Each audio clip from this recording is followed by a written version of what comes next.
नमस्कार, मी तेजस्विनी. तुम्हा सर्वांचं आपल्या चॅनेलवरती पुन्हा एकदा अगदी मनापासून स्वागत आहे. सर्वांना श्री स्वामी समर्थ. आय होप की तुम्ही सगळेजण मस्त आणि मजेत असाल. स्वामी महाराज तुम्हा सर्वांच्या मनातले चांगले इच्छा पूर्ण करू देत. आजचा व्हिडिओ शेवटपर्यंत नक्की कंटिन्यू करा आणि व्हिडिओ तुम्हाला कसा वाटला ते सुद्धा कमेंटमध्ये मला नक्कीच सांगा.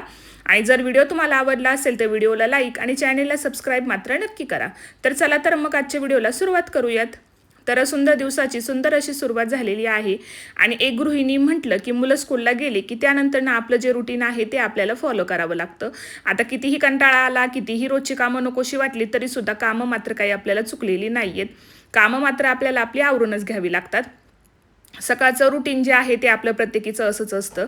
तर आता जीविका स्कूलला गेल्यानंतर मग आधी क्लिनिंगची जी काही कामं आहेत तर ती आवरायला घेतली.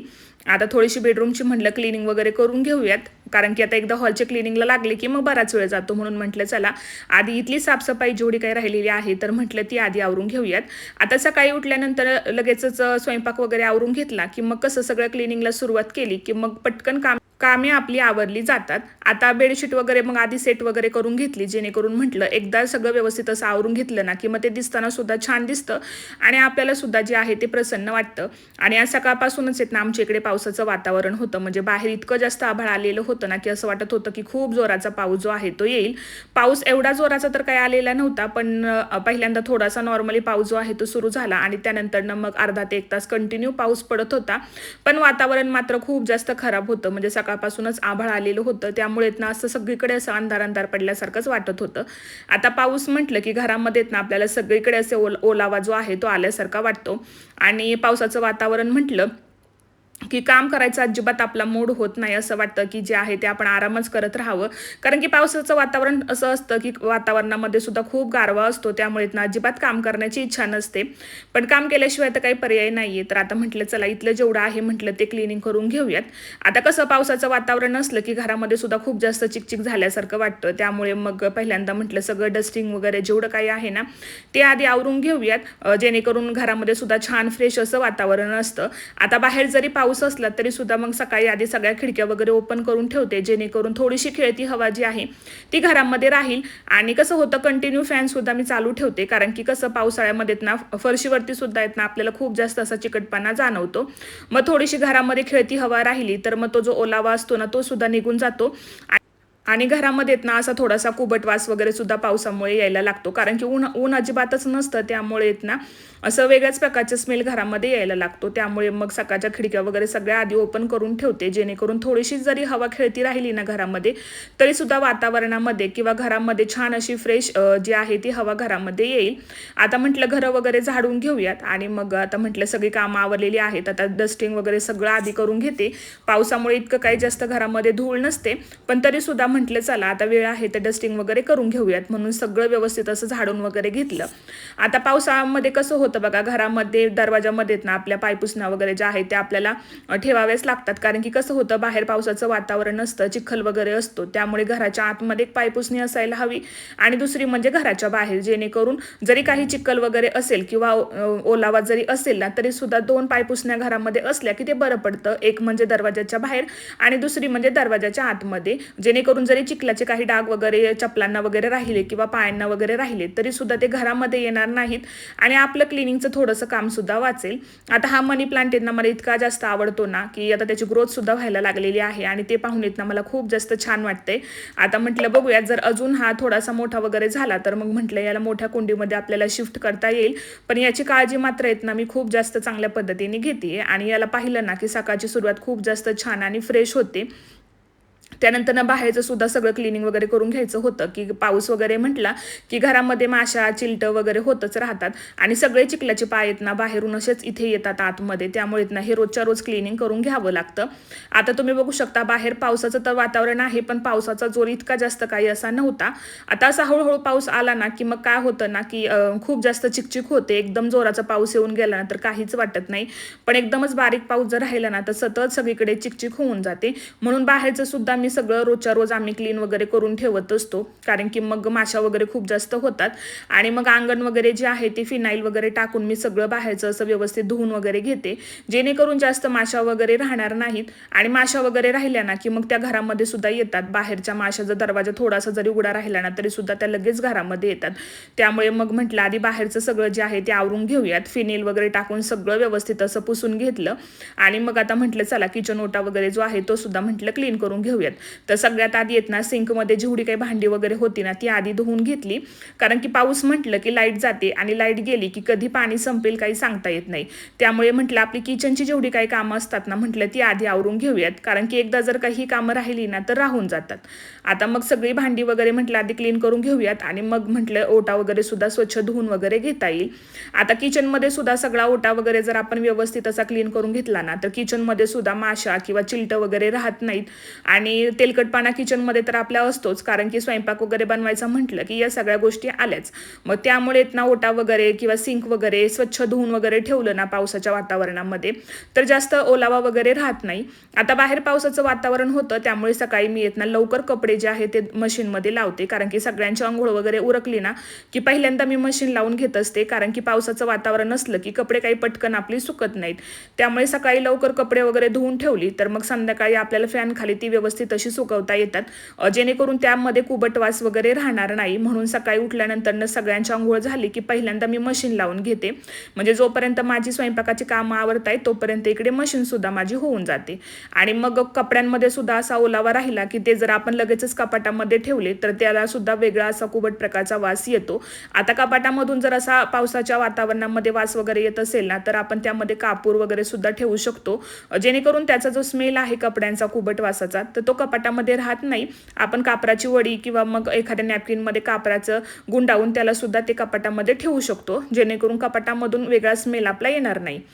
तर आता सगळ्या शेवटी मग ओटा वगैरे क्लीन करायला घेतला. आता ओटा वगैरे क्लीन करताना म्हटलं सगळाच ओटा क्लीन करून घेऊयात.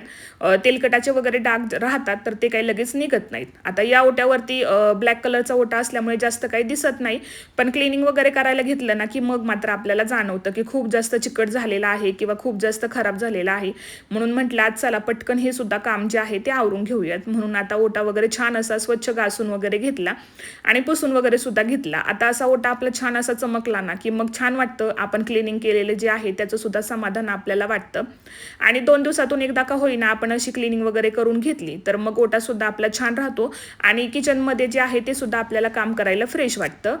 आता आपलं जे किचन आहे किंवा स्वयंपाकघर आहे त्याचा ओटा आणि सिंक हे नेहमी आपलं कोरडं असलं पाहिजे. जास्त ओलावा हा तिथे राहता कामा नये. जर जास्त ओलावा वगैरे राहिला तर जंतूंची वाढ होते, कारण की बाहेर उन्हाचं अजिबातच जे आहे ते आपल्याला लक्षण वगैरे पावसामध्ये दिसत नाही आणि ऊन नसेल की जंतूंची वाढ ही खूप जास्त होते. त्यामुळे घरामधले आपला कुठलाही कोपरा असू देत किंवा किचन ओटा असू देत हा नेहमी आपला कोरडाच असला पाहिजेत. आता घरामध्ये फरशा वगैरे सुद्धा आपल्याला खूप जास्त अशा ओलसर वाटतात पावसामुळे. घरामधून जरी आपण इकडून तिकडे जरी चालत असो ना तरी आपल्याला असं जाणवतं की फरशीमध्ये खूप जास्त ओलावा आहे किंवा असं चिकटपणा वाटतोय. त्यामुळे घरातील फॅन किंवा खिडक्या या नेहमी आपल्या ओपन करून ठेवायच्या. फॅन नेहमी आपला चालू असला पाहिजेत, जेणेकरून जो ओलसरपणा आहे तो निघून जाईल. आणि किचनची क्लिनिंग आवरून झाली की मग बाथरूम वगैरे सुद्धा मी क्लीन करून घेत असते. रोजच्या रोज बाथरूम वगैरे क्लीन करून ठेवते. रोजच्या रोज बाथरूमची क्लिनिंग करून घेतली की हायजीन सुद्धा मेंटेन राहतं. आणि मग बाथरूम वगैरे क्लीन करून झाल्यानंतर मग थोड्या वेळ खिडक्या वगैरे ओपन करून ठेवल्या की बाथरूम वगैरे सुद्धा आपलं छान असं कोरडं राहतं. नाहीतर मग काय होतं, जर ओलसरपणा सगळीकडेच असेल ना तर मग स्टाईलला म्हणा किंवा कोपऱ्यांमध्ये म्हणा अशी बुरशी जी आहे ती चढायला लागते. त्यामुळे नेहमी बाथरूम वगैरे क्लीन केल्यानंतर थोड्या वेळ आपण खिडक्या वगैरे ओपन करून ठेवायच्या किंवा एक्झॉस्टचा जो फॅन असतो तो चालू करून ठेवायचा, जेणेकरून ओलावा जो आहे तो कुठे राहणार नाही. आणि पावसाच्या वातावरणामध्ये ओलावा हा आपल्याला खूप जास्त प्रमाणामध्ये दिसतो. त्यामुळे मग असं वाटतं की सगळीकडे जे आहे ते आपण ओलसरपणा जो आहे तो राहणार नाही याची काळजी आपण घेतली पाहिजेत. आता तसं तर म्हणतात की गॅसची शेगडी क्लीन करताना पाणी वगैरे टाकून क्लीन करू नये, त्यामुळे काय होतं ना बर्नर वगैरे खराब होतात. पण आता गॅसची शेगडीवरती आपला एवढा स्वयंपाक असतो ना की खूप जास्त चिकटपणा आपल्याला त्यावरती जाणवतो. त्यामुळे एकदा व्यवस्थित असं घासणीने घासून लिक्विडने वगैरे व्यवस्थित असं पुसून वगैरे घेतलं ना की पूर्ण तेलकटपणा किंवा चिकटपणा जो आहे ना तर तो निघून जातो. त्यामुळे जोपर्यंत आपण लिक्विडने वगैरे क्लीन करत नाही ना तोपर्यंत आपल्याला काही समाधान भेटत नाही. आणि जर तुम्ही असं साधं जर ते क्लीन केले ना तर ते इतकं व्यवस्थित असं निघत नाही. खूप जास्त त्यावरती सुद्धा आपल्याला चिकटपणा असं जाणवतो शेगडीवरती. पण जेव्हा असं लिक्विड वगैरे टाकून व्यवस्थित घासून वगैरे ठेवलं ना तर मग ते खूप छान दिसतं आणि तितकंच ते फ्रेशसुद्धा आपल्याला वाटतं.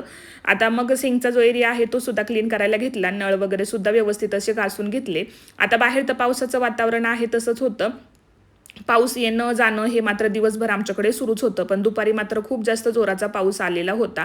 आता इकडे सुद्धा सगळं सिंकचा जो एरिया आहे ना तो सुद्धा मी व्यवस्थित असं घासून वगैरे घेते. नळ वगैरे सुद्धा छान असे घासून घेतले, जेणेकरून त्याच्यावरती जे बोरच्या पाण्याचे डाग असतात किंवा विहिरीच्या पाण्याचे डाग असतात तर ते राहणार नाही. शक्यतो विहिरीच्या पाण्याचे डाग आहेत ना अजिबात पडत नाहीत, पण जे बोरचं पाणी वापरलं ना तर त्याचे थोडेसे डाग जे आहेत ते नळांवरती आपल्याला दिसायला लागतात. तर आता इथे ना वायपर वगैरे सुद्धा घासून घेतलं. म्हटलं हे सुद्धा खूपच जास्त चिकट झालेलं आहे, तर म्हटलं चला ते सुद्धा घासून वगैरे घेऊयात. आता ज्याप्रमाणे आपण सगळ्या गोष्टींची काळजी घेतो ना त्याचप्रमाणे आपण किचनमध्ये जे काही आपण टूल्स वगैरे यूज करतो तर ते सुद्धा व्यवस्थित असे क्लीन करून ठेवले पाहिजेत. त्यांची सुद्धा व्यवस्थित असे आपल्याला जे आहे ते क्लिनिंग केली पाहिजे, जेणेकरून हायजीन सुद्धा मेंटेन राहतं आणि ते दिसताना सुद्धा व्यवस्थित राहतं. नाहीतर ते सुद्धा खूप जास्त खराब झालेलं असतं. बरेचदा त्यावरती सुद्धा आहेत ना भरपूर असे तेलाचे डाग वगैरे राहतात आणि ते आपल्याला जाणवत नाही, पण क्लिनिंग केल्यानंतर मात्र आपल्याला समजतं की खूप जास्त ते सुद्धा खराब झालेलं आहे. आता सिंकचा एरिया जो आहे तो सुद्धा मला क्लीन करून घ्यायचा होता. लगेचच तो सुद्धा क्लीन करून घेतला. लिक्विड वगैरे टाकलं आणि व्यवस्थित असं त्याला घासून घेतलं. आता तुमचं जर सिंक जर खूप जास्त खराब झालेलं असेल ना तर मग तुम्ही जे हार्पिक असतं ना आपण जे की बाथरूमसाठी यूज करतो त्याने सुद्धा तुम्ही ते क्लीन करू शकता. त्याने सुद्धा ते पटकन अगदी व्यवस्थित निघतं. आता जेव्हा कधी तुम्ही सिंकमध्ये हँडवॉश वगैरे करता तेव्हा नेहमी तिथे एखादा असा नॅपकिन जो आहे तो असला पाहिजे, जेणेकरून आपल्याला आपले हात वगैरे जे आहे ते कोरडे करता येतात. आणि जर बेसिंग वगैरे व्यवस्थित असं घासलेलं नसेल ना तर त्यावरती सुद्धा खूप जास्त चिलटं होतात आणि खूप बारीक बारीक असे चिलटं असतात. जेव्हा कधी आपण तिथे हँडवॉश वगैरे करण्यासाठी जातो ना बघा, तेव्हा आपल्याला बरेच वेळा अशी छोटे छोटे चिलटं झालेले सारखे दिसतात. त्यामुळे ते सुद्धा व्यवस्थित असं घासून वगैरे ठेवणं हे सुद्धा तितकंच जास्त गरजेचं आहे. आता बाहेर आलेले होते, कपडे वगैरे सुद्धा सुकत घातलेले होते, तर म्हटलं चला बाहेरचं वातावरण बघून येऊयात. थोड्या वेळ बाहेरच बसलेले होते आणि इथे बघा हा आहे आमचा नवीन डॉग, जो की आता 15 ते 20 दिवस झाला आणलेला आहे. आणि मग याला बसायचं म्हटलं की हे सगळं बाहेरचं क्लीन करून घ्यावं लागतं, कारण की मग माशा वगैरे आहेत ना त्याला खूप जास्त त्रास देतात. म्हणून मग फिनाईल वगैरे टाकून हे सगळं व्यवस्थित असं क्लीन करून घेतलं ना तर ते छान दिसतं आणि मग त्याला सुद्धा व्यवस्थित असं बसता येतं. नाहीतर मग खूप जास्त माशा त्याला सुद्धा त्रास देत राहतात. मग यांच्यासाठी सगळी क्लिनिंग जी आहे ती आम्हाला करावी लागते. आता बाहेर म्हटलं पाऊस जोराचा येतोय की काय, आभाळ तर एवढं जास्त आलेलं होतं, पण पाऊस मात्र काही यायचं नावच घेत नव्हता. त्यानंतर मग भाजी वगैरे आणलेली होती, तर म्हटलं चला ते सुद्धा म्हटलं व्यवस्थित असं आपण काढून वगैरे ठेवूयात. आणि आता बटाटे वगैरे आणलेले होते, पण त्यातले 1-2 बटाटे जे आहे ते खराबच झालेले होते. आता एवढे 4-5 किलो बटाटे घेतले की मग जास्त काही आपल्याला असं घेताना समजत नाही की एखादा वगैरे खराब झालेला आहे.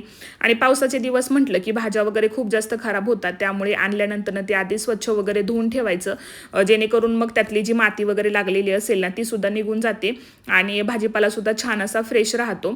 आणि थोड्या वेळ नॅपकिनवरती असं कोरडं करण्यासाठी जर भाजीपाला ठेवला ना तर त्यातलं पाणी वगैरे सुद्धा निघून जातं आणि तो जास्त दिवसांसाठी सुद्धा टिकून राहतो. त्यामुळे भाजीपाला आणला की पहिलं हे आपलं काम असलं पाहिजे की ते आणल्यानंतर सगळं व्यवस्थित असं वेगवेगळं करून ठेवायचं, व्यवस्थित असं धुवून वगैरे घ्यायचं. एखादा नॅपकिन ओट्यावरती ठेवून स्वच्छ असं त्याला सुकण्यासाठी ठेवलं ना तर त्यातलं पाणी जे आहे ते पूर्ण निघून जातं आणि मग आपल्याला सुद्धा ते फ्रीजमध्ये व्यवस्थित असं स्टोअर करता येतं. आता टोमॅटो वगैरे सुद्धा भरपूर होते, तर त्यामध्ये सुद्धा 1-2 टोमॅटो जे आहे ते खराबच झालेले होते. तर म्हटलं चला जेवढं काही आहे तेवढं सगळं आपण असं वेगवेगळं करून ठेवूयात, जेणेकरून मग आपल्याला ते फ्रीजमध्ये सुद्धा व्यवस्थित असं ठेवता येईल. आता जास्त दिवस टोमॅटो वगैरे काही राहत नाहीत, कारण की आम्हाला भाजीपाल्यामध्ये ते लागतातच, त्यामुळे आधी ते सगळं म्हटलं निवडून ठेवूयात. तर असा होता आजचा व्हिडिओ. तुम्हाला कसा वाटला कमेंटमध्ये नक्कीच सांगा. आणि जर आजचा व्हिडिओ तुम्हाला आवडला असेल तर चॅनेलला लाईक, शेअर आणि सबस्क्राईब मात्र नक्की करा. व्हिडिओला लाईक केल्यानंतर खाली तुम्हाला एक हाईपचा ऑप्शन दिसेल, त्याच्यावरती जाऊन सुद्धा नक्कीच क्लिक करा. भेटूयात उद्याच्या व्लॉगमध्ये. तोपर्यंत सर्वांना श्री स्वामी